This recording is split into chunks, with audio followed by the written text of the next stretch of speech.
How's it going, everyone? Just a quick 5-minute video for you all, talking about some of the recent contract extensions at Maidstone United. Of course, we've seen two players in the last few days renew their deals with the club. I was trying to long it out a little bit just in the hopes that we get a third player to include in this video, but as it stands, Saturday is the day I'm recording this.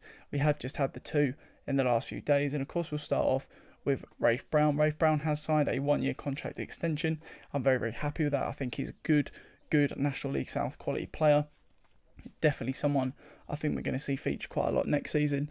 And of course, talk a little bit about why I think the club have done it. I think the club have probably looked at Rafe, his ability and the situation that he finds himself in quite deeply.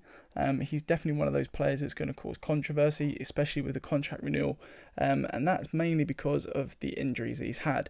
Of course, a lot of people very disappointed in the likes of Jerome Bennett-Williams and Juan Luque leaving, but for me, I think that obviously their injury problems are still up in the air.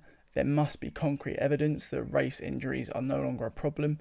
There was a quick clip put on the Maidstone Twitter where Rafe said, he had the surgery, it went really well, that's no longer a problem for him.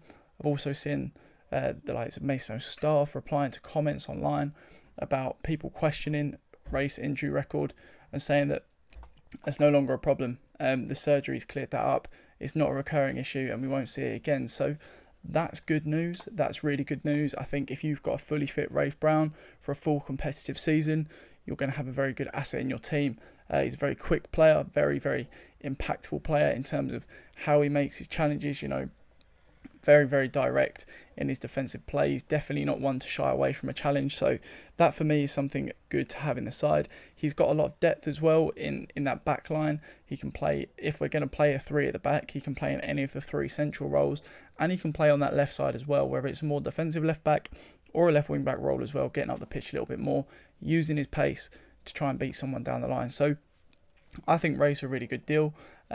Obviously, it's going to have questions, which I think have been answered in that last minute or so from me, and obviously staff who have replied from that on the club. But I think that, it's not a bad deal. It's not going to cost us a lot of money to have someone with a significant amount of ability in the side.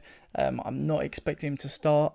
I'll be honest. I think he's good, but again, I think there is still that slight concern. He's going to have to get full fitness again. He's going to have to get full sharpness again. That's going to take time to rebuild.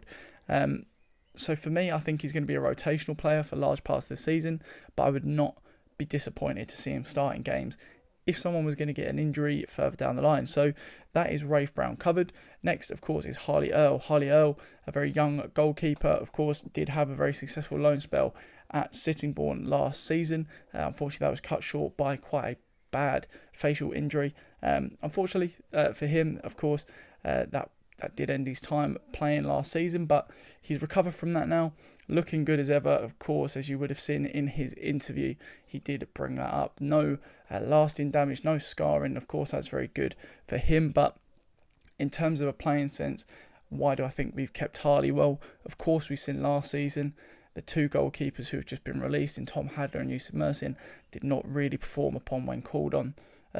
Did not perform when called upon. So I think giving that young goalkeeper a chance, someone who's hungry, he's got the passion, he's a local lad. I know the family, went to school with Harley and his older brother when I was in junior school. So I know the family, I know they're very supportive. They go to a lot of games.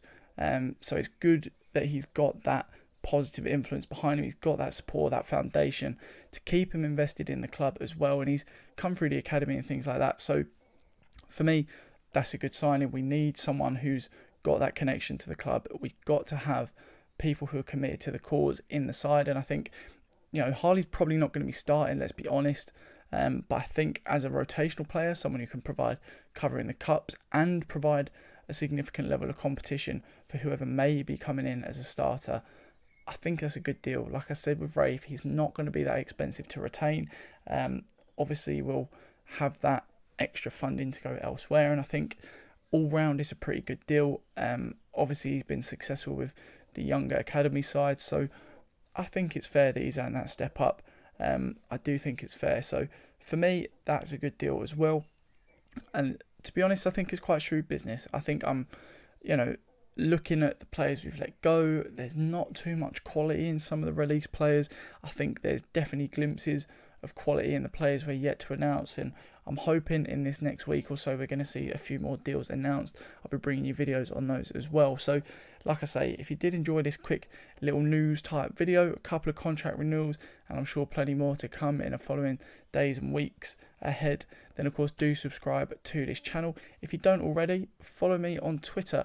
I actually got given a little present this morning from my mum. Isn't that lovely? A little JP on comms bit of merch with my Twitter handle and YouTube handle on it. So yes, if you haven't already, go follow me on Twitter. Do subscribe to the channel.